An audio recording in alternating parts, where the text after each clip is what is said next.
toog ba 2025 ñu ne nañu xool kan moo ko reyoon est-ce que PV am na ban bala ko rey est-ce que autopsie am na bal boobu ci ban pistolet la jóge pistolet boobu kan moo ko yoroon et cetera et cetera et cetera mu concerne nag plusieurs cas bu ci nekk gën a compliqué beneen bi il faut à partir du moment où jébal nañu enquêtes yi il faut que les enquêtes suivent leur cours te loolu dafa demander un processus de patience gis nga colère victime yi ce serait malsain ñu bëgg ko jël exploiter ko comme une arme politique contre le président de la République parce que le 31 décembre 2024 lan laa wax mënuñoo di saytu li fi xewoon juróom-ñett fukki at ci gannaaw bëgg a fàtte li fi xew barke Dembo Ndiaye ne du caaga ne sax ne dañuy jéem a ut nu ñuy fayantoo mais dañoo war a rendre justice ñi nga xamante ne moom la lii dal ba pare fexe ba fii Sénégal ku fi nekkati président lu mel ni ñu nga xam ne mënatul nekk lu ñuy fooye bakkanu doomu aadama loolu sacerdoce la ci man responsabilité ci man en tant que président de la République mais en tant que militant de Pastef qui a vu ces souffrances là gis nga ñuy wax ñu bëri ci ñii ñu bëri ñi ci gaañu à part Fatima Mbeng ñu koy ndokkale bu baax ci taxawaayam ci jamono jooju bëriwul ñoo xam ne taxawaay gi ma ci am ci taxawu blessé yooyu am na ci ñu bëri ñi nekkoon ci kasu dem leen ngeen laaj avocat yi leen doon taxawu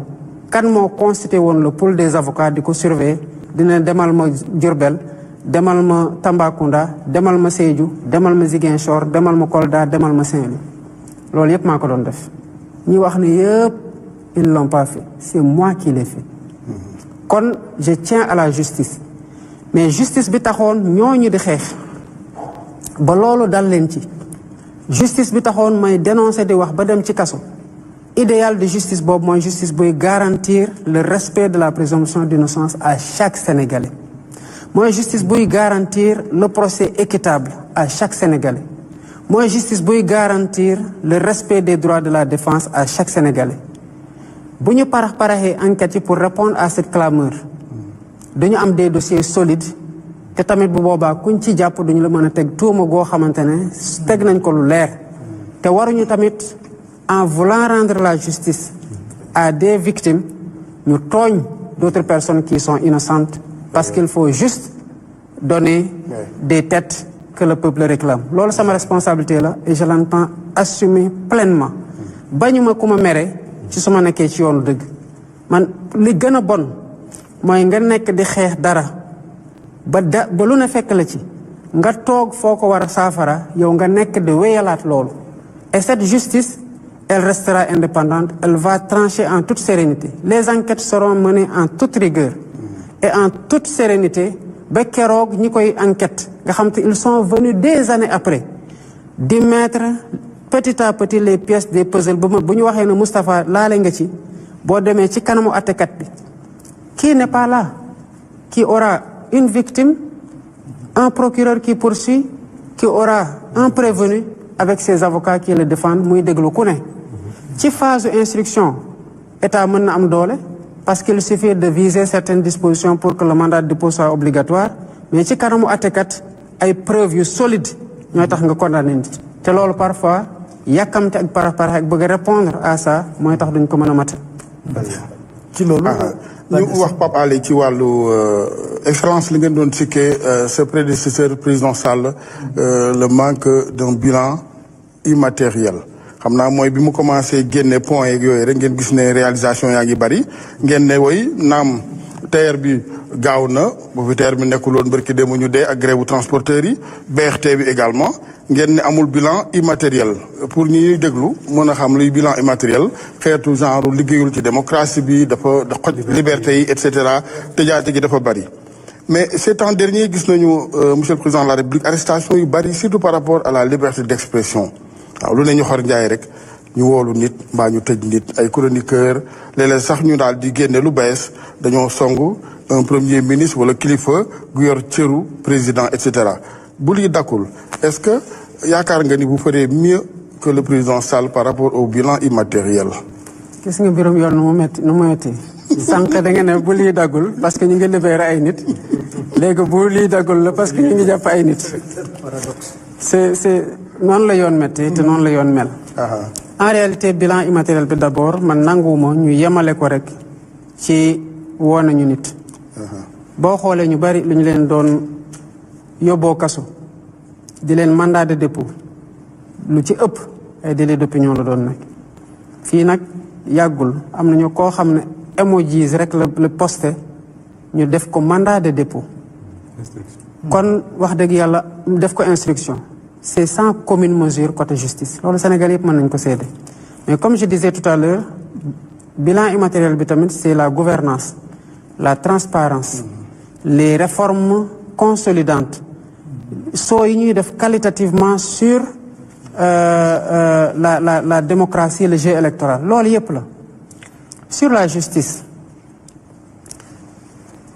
man de sama conviction mooy boo demoon tey nga laaj les juges et les procureurs ci seen intime conviction incursion yi exécutif di def dans les dossiers boo moytul dinañ la wax ne que mënuñu ko comparer ak li fi nekkoon maintenant les délits d'opinion comme ni mu la ko waxee parfois dinañ wax ne dañuy woo Moustapha parce que mën nañ ci tudd prérogative chef de l'État mën nañ ci tudd nu mu tuddati sax offense au chef de l'État wala yu demee noonu ñu jàpp ne sax parce que offense au chef de l'État président de la République moo digle non dafa am ñoo xamante ne aussi ils ont la responsabilité de veiller sur ces fonctions-là ak seen worma gi maintenant li am solo mooy en définitive ñooñu bu ñu leen woowee fu ñuy mujjee ak ñoom ñu ci bëri dañu leen di bàyyiwaat ñu dem wala bu ñu leen yóbboo flagrant délit juge ba àtte du doon daan yoo xamante ne mooy loolu kon sur le bilan immatériel d'abord c'était pas notre seule divergence c'était des orientations autrement beaucoup plus importantes sur ça mais sur cet aspect du bilan immatériel c'est incomparable Gadiassane wax na ko sax peut-être sauf ko rek ci soriwul justice mooy ñu bari dañoo jàpp ne ci kuréel gi nga jiite mooy ñi nekk autour du pouvoir ku ci tudd le président Bassirou Diomaye Faye Gadiassane wax na ko sax mën nga dem kaso wala nga ñàkk sax sa poste et au même moment am na ñu ci nekk yor ay responsabilités di xawi worma le chef du gouvernement te dara du leen ci fekk. Moustapha ci li may remonté li ñu may wax en tant que président de la République Sénégal yëpp la choqué. Oui, c'est vrai. Absolument. Man, je suis un grand démocrate, peut-être même trop.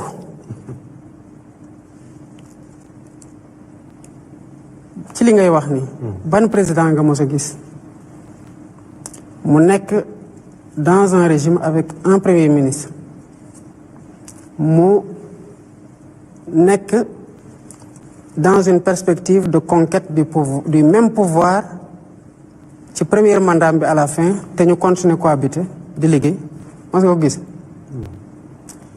amul ñuy ñëw sa plateau naan premier ministre lañu bëgg mu nekk président 2029 te ñu nekk ay ministre lan moo leen ci fekk seen télé googu